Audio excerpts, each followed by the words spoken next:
Herzlich willkommen auf unserem YouTube-Channel Go Big or No Home.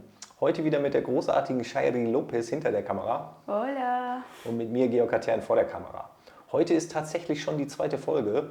Wir freuen uns wirklich, dass ihr dabei seid und es ehrt uns auch, dass ihr dem ganzen Projekt so ein bisschen beiwohnt. In der heutigen Folge geht es darum, dass Shayri und ich einen Grundriss planen wollen. Wir haben das Programm AutoCAD benutzt. Es gibt bestimmt auch zig bessere Programme als AutoCAD, nur da haben wir auch Zugang zu einer Lizenz. Shayri, möchtest du noch irgendwas loswerden? Nö, von mir aus können wir loslegen. Okay, dann legen wir jetzt los. Viel Spaß! So, dann springen wir auch direkt ins AutoCAD. Wie ihr seht, habe ich da auch schon mal was vorbereitet. Wir haben ganz am Anfang auf Blatt Papier mit Stift gearbeitet. Aber weil uns am Anfang noch so viele Sachen unklar waren und wir viel ausdiskutiert haben, hatten wir auch viele Änderungen. Und dann mussten wir ständig das neu zeichnen und das hat uns irgendwann ein bisschen angenervt. Und dann sind wir relativ schnell hier ins CAD-Programm gegangen, weil wir da einfach die Räume auch ein bisschen einfacher und schneller einfach verschieben können und nicht immer wieder neu anfangen müssen. Wie ihr sehen könnt, haben wir uns auch immer Informationen aus dem Internet geholt. Ne? Da haben wir einfach ganz stumpf gegoogelt, wie breit zum Beispiel so eine Tür ist oder ja, wie viel Platz man dafür einplanen muss, so Abstand von den Seiten. Deswegen haben wir auch die Tür offen dargestellt, damit man auch weiß, ob die jetzt in den Raum oder aus dem Raum aufgeht. Genau. Und auch Wandstärken haben wir schon mal eingezeichnet. Ich weiß nicht, am besten fangen wir wahrscheinlich bei der Tür an. Ne? Also laufen wir einmal durch. Wir haben uns hier bei der Eingangstür für eine Pivottür entschieden, mit dem Gelenk, so nicht an der Seite. Fanden wir so ein bisschen spektakulärer. Ja, weil es auch nicht so häufig ist, ne? Genau, und man kann auch so ohne so einen großen Türrahmen planen und auch fast bis zur Decke hoch. Oder eigentlich kann man auch bis zur Decke hoch planen, glaube ich. Am Eingang, Shaibi und ich, wir sind beide sehr ordnungsliebend. Also Stimmt. da sind wir uns sehr gleich. Wollten wir ganz gerne direkt einen Einbauschrank haben, wo wirklich die Türen von der Decke bis zum Boden gehen, wo man zum Beispiel Schuhe Eine oder Garderobe, ja, ja. genau, die ganzen Jacken hinter verstecken kann, ne, damit man immer so einen sauberen Eingang hat. Rechts ist dann die Treppe ins erste Obergeschoss.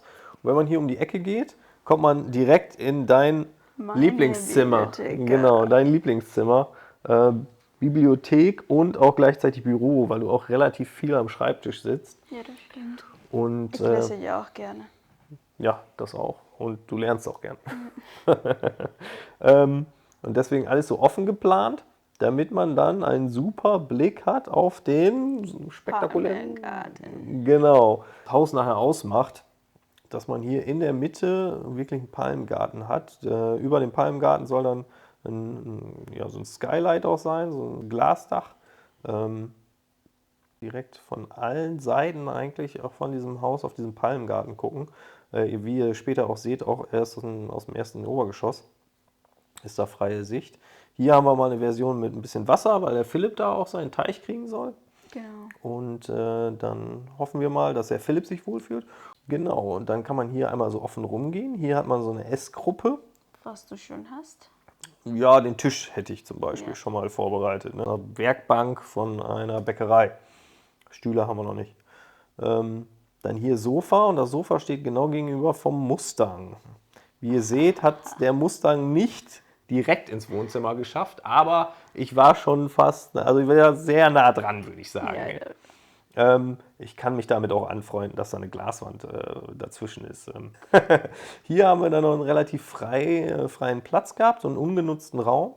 Da haben wir uns dann entschieden, einen Kamin zu planen, der von beiden Seiten einzusehen ist. was auch sehr selten ist. Ja, habe ich jetzt so auch bei Freunden noch nicht gesehen. Und es bietet sich bei uns hier eigentlich an, weil können dann vom Sofa reinschauen und vom Eingangsbereich, da könnte man vielleicht direkt davor noch 2 Sessel platzieren. Genau, und das wäre jetzt so einmal der Rundgang. Also links vom Palmgarten hat man noch so eine offene Küche. Ja. Da sind wir noch gar nicht drauf eingegangen. Daneben noch ein Hauswirtschaftsraum. Und dann darüber haben wir das Gästebad. Ne? Genau. Und das Gästezimmer ist auch da. Genau, das Gästezimmer ist neben der Bibliothek.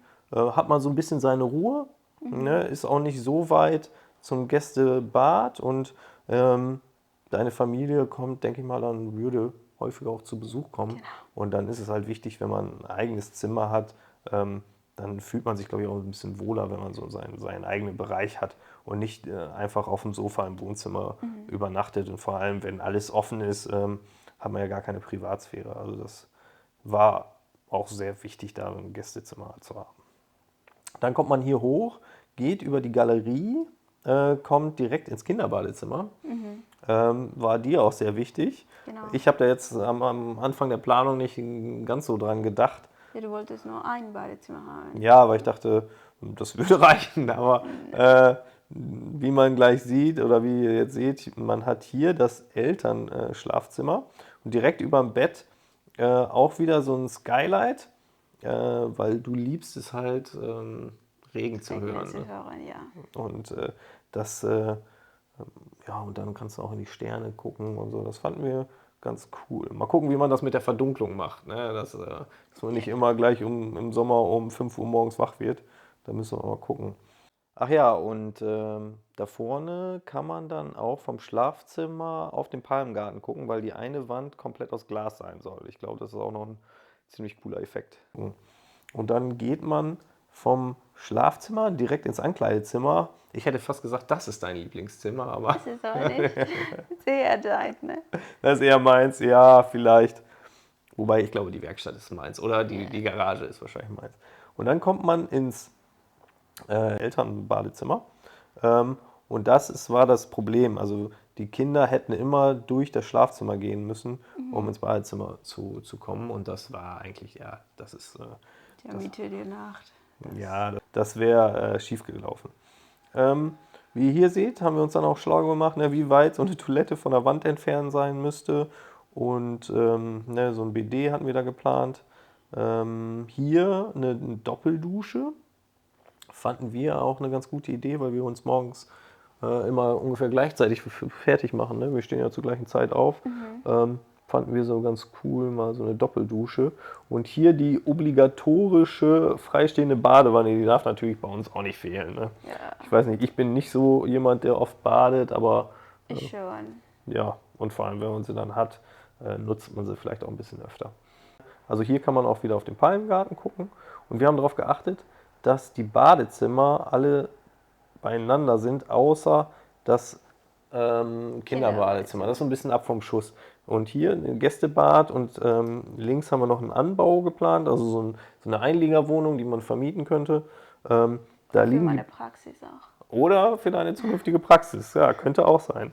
Da haben wir halt zugesehen, dass die alle nebeneinander oder übereinander sind, außer das Gästebad. Und dann haben wir hier mal den Keller geplant. Wir haben uns einfach gedacht, ja, wir brauchen nicht für die ganze Grundfläche einen Keller und haben nur teilunterkellert. Ich weiß nicht, habt ihr in Venezuela, baut ihr mit Keller oder? Ja, ich glaube schon. Ja, Also nicht so häufig, aber ich denke schon. deine Eltern hatten auch einen Keller oder? Meine Eltern nicht. Ne? Ja, meine Großeltern auch nicht. Okay, also vielleicht ist es doch nicht so verbreitet. Ich kenne keinen. Ja. Ja, okay. Na hier, also alte Häuser in Deutschland haben schon häufig einen Keller, meine Eltern zum Beispiel auch. Aber so alles, was Neubauten sind, die haben eigentlich häufig keinen Keller, glaube ich. Wir planen erstmal mit Keller. Und wenn ich den Keller jetzt mal hier so rüberschiebe, mal jetzt ins erste Obergeschoss, dann sieht man, dass durch den Keller es möglich sein wird, vom Kinderbadezimmer die Rohre auch bis in den Heizungskeller zu legen. Und das war so die Idee, deswegen hat er so eine witzige L-Form, dieser Keller. Und dann habe ich auch noch mal das Haus im Schnitt gezeichnet, hier unten. Da sieht man auch noch mal rechts daneben, also hier ist einmal die Eingangstür, rechts daneben ist die Werkstatt mit so einem Schrägdach da drauf. Die Werkstatt, ja, ich baue halt immer noch ganz gerne Möbel und auch andere Sachen. Und da war mir eine Werkstatt auch ganz wichtig. Und hier haben wir eine Dachkonstruktion gezeichnet. Das soll so eine Stahlkonstruktion werden. Wir fänden es auch richtig gut, wenn wir die zum Beispiel von einer alten Fabrik kriegen. Ne? Wenn es wirklich eine alte Dachkonstruktion ist. Die wird diesem Haus einen immensen Charme geben, glaube ich. Also das wär schon echt cool. Hier sieht man nochmal die Einliegerwohnung oder deine Praxis, deine zukünftige. Ähm, Hier haben wir auch nochmal die Treppe geplant. Das soll so eine Stahltreppe werden, also so ein abgekantetes Blech mit Eichenbohlen da drauf. Also auch hier haben wir uns immer bei Google informiert, wie hoch denn so eine Stufe ist oder wie breit so ein Auftritt ist, um dann einschätzen zu können, wie lang muss denn unsere Treppe oder wie viel Platz brauchen wir für unsere Treppe, damit wir eine gewisse Höhe der Decke überbrücken können. Ja. So, und dann müssen wir natürlich nochmal wieder eine Zeichnung davon machen. Die Idee ist nämlich nachher, wir wollen ein Modell bauen in einem gewissen Maßstab, 1:87. Und damit wir das nicht alles immer kompliziert umrechnen müssen und ausmessen, wollen wir die Zeichnung direkt schon im Maßstab machen. Also ich kann jetzt hier auf 1:87 klicken, weil wir alles in Maßstab 1:1 gezeichnet haben. Jetzt muss ich nur noch aufpassen, dass alles auch auf dem Blatt drauf ist. Und dann kann ich das jetzt gleich auf einem A4-Blatt ausdrucken und muss dann nicht immer kompliziert alles ausmessen. Das Ganze kann ich jetzt auch dann noch mit dem Obergeschoss machen. Hier steht auch, seht ihr, 1:87. Und den Keller muss ich natürlich auch einmal ausdrucken. So, auch nochmal kontrollieren, ja, ist auch 1:87. So, und dann kann ich alles rüber wechseln.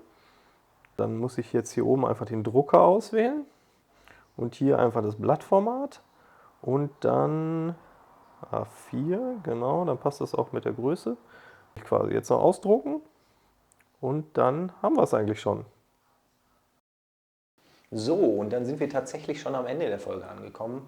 Ich hoffe, ihr hattet Spaß. Wir konnten euch ein bisschen inspirieren. Vielleicht konntet ihr auch was für euer eigenes Projekt mitnehmen.